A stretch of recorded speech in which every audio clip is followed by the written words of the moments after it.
Hey guys, it's Steve. I'm gonna play you one of my songs tonight in this blog post.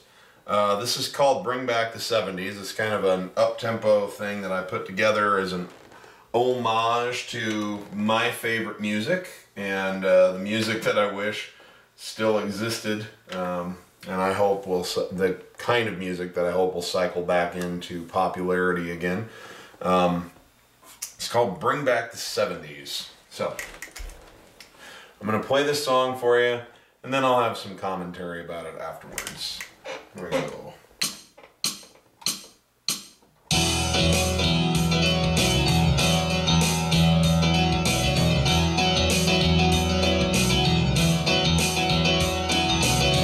There was a time when music mattered more than money, and every band could play all their songs live. Great writers wrote, great players played, great singers sang the songs. Damn, I'm so nostalgic for that time. In 1970, the Beatles gave us Let It Be.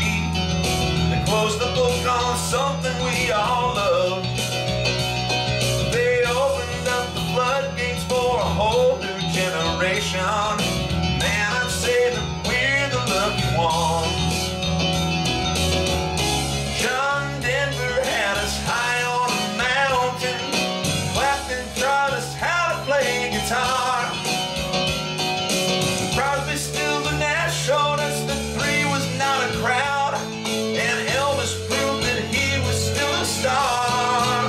Oh, could somebody please bring back the 70s, when country, rock, and disco were my friends? Oh, could somebody please bring back the 70s? I wanna love my radio again.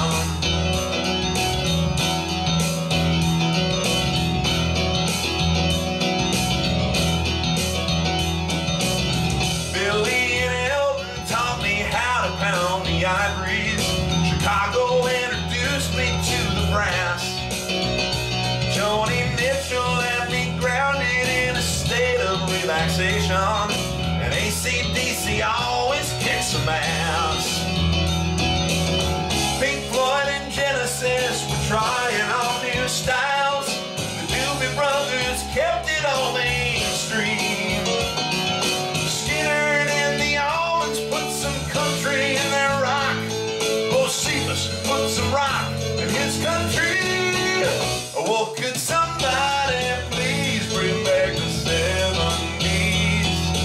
Country, rock, and disco were my friends.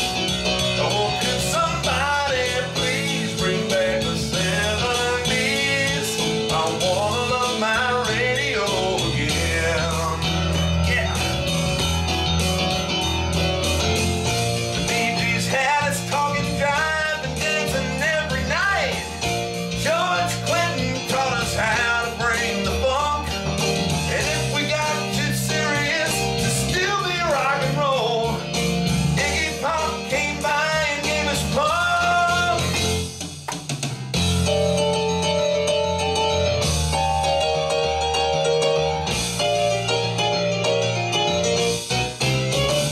Could somebody please bring back the 70s?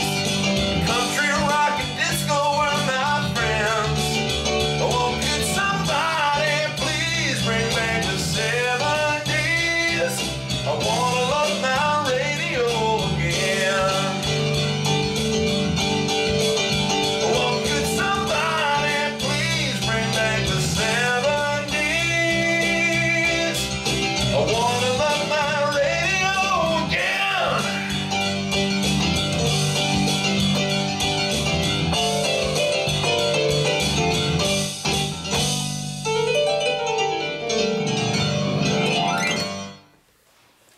And thank you for listening. I wrote that song because I miss the 70s. You know, and it's funny, I wasn't really even alive hardly in the 70s. I was born at the tail end of 1977. So I'm really a child of the 80s, but my favorite music was the the music of the 70s, which was still largely getting played on the radio as when I was a child, in the old person stations that I listened to in the humble town of Ogallala, Nebraska. So I really, really fell in love with all of that awesome music, and it didn't matter. It could be the outlaw country movement, could be the singer-songwriter movement with people like Jim Croce and James Taylor and Billy Joel and Elton John, of course, and Cat Stevens and Harry Chapin, that kind of stuff.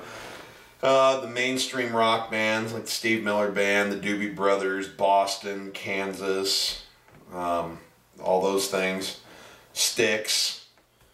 And I liked the disco music. I liked what the Saturday Night Fever craze, and you know, I loved the funk movement. I just loved that era. I mean, there was some crap like all eras, but boy, there was a lot of good music. The Eagles. So, and what I found was the 80s were kind of fun. They were a little bit, what I liked about the 70s was there were a lot more what I call real instruments there. There were fewer synthesizers because they weren't invented yet. The 80s got real heavy into a lot of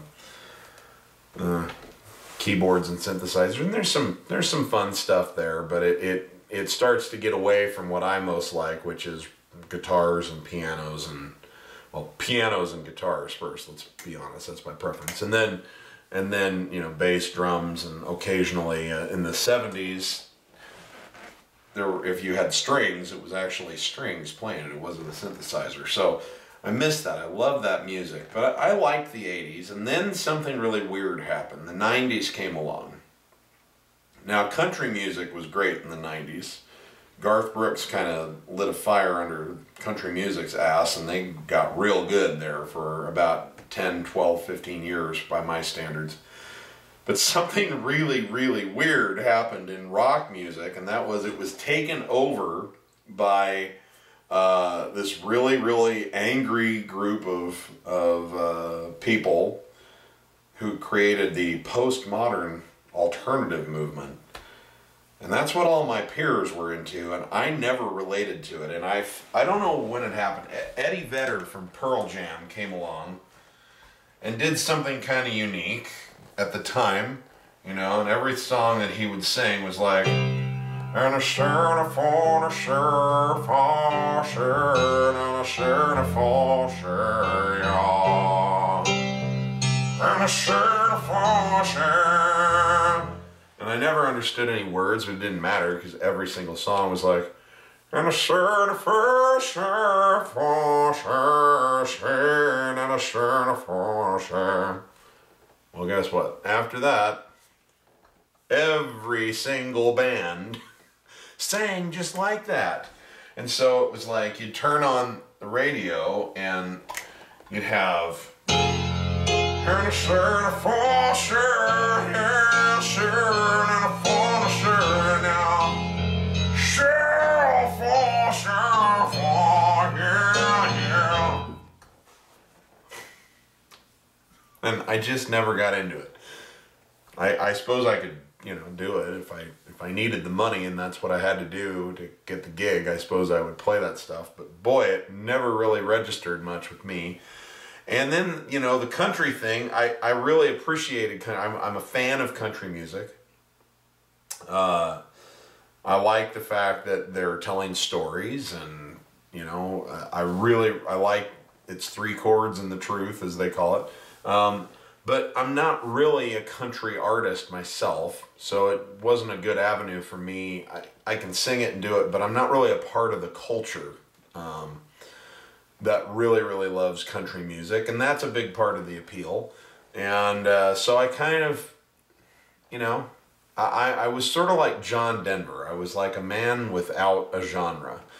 What I liked didn't exist, and it got real lonely on the radio for a while.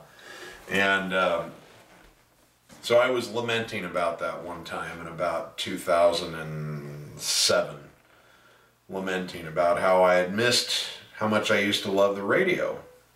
And inspiration was born, and I just started naming all of the groups that I could think of that I really liked from the 70s, and I lucked out because every time I'd come up with 3 or 4 of them, somewhere in there there'd be a way to rhyme it. So that's how that song was born, and that's kind of a sentimental favorite of mine. I don't play a lot of my own music live most of the time because people are there for... If I'm doing a concert where people are coming to see me, I play more of my music. But when I'm playing at bars and clubs, I tend to keep it to stuff that people have heard. So, but that one I do throw in from time to time, and I enjoy it. So I just thought I'd share it with you. I know a lot of you are fans of 70s and 60s music too, but 70s is really my favorite decade. I have moments from the 60s that I'm a real crazy nut for as well, but that's what that song's about, so I thought I'd share it with you. And here's a fun piece of trivia, by the way. The vocal technique of okay, in country, that's Randy Travis. You just have to do that, only you put a southern accent in there. I'll give you an example, okay?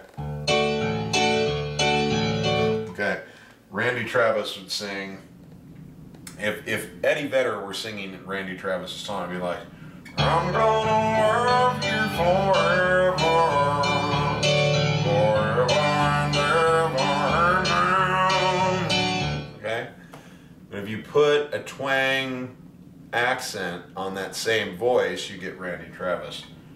I'm gonna love you forever, forever and ever, amen. As long as old men sit and talk about the weather, as long as old women sit and talk about old men. So that's the key. For those of you who want to sing that way, what you do is you stop the sound about back here, about halfway through your voice, and that's where it emanates from. You use your tongue and you block it. And so instead of the sound coming all the way out the front of your mouth, you kind of put a kink in the hose about halfway through your mouth, and then it's all coming out like this, and you don't enunciate. You move your mouth as little as possible and still say and all that sounds come from back here. Okay. This is one of those times where my blog is not deep. Probably not going to help you in any way. But I don't have that many helpful suggestions, so if I'm going to have a video blog, some of it's got to be me just being a jackass. And that's what this is. So anyway, I hope you've enjoyed it. Remember, if you're not having fun when you're making music, you're doing it wrong. Hopefully I'll be seeing you over in the members portal, where we will do some serious business and learn a lot of valuable stuff. And I'm sure I'll have some blog posts coming up soon with something useful. But every once in a while, I just want to amuse myself. I'll see you later. This is Piano Man Steve signing out.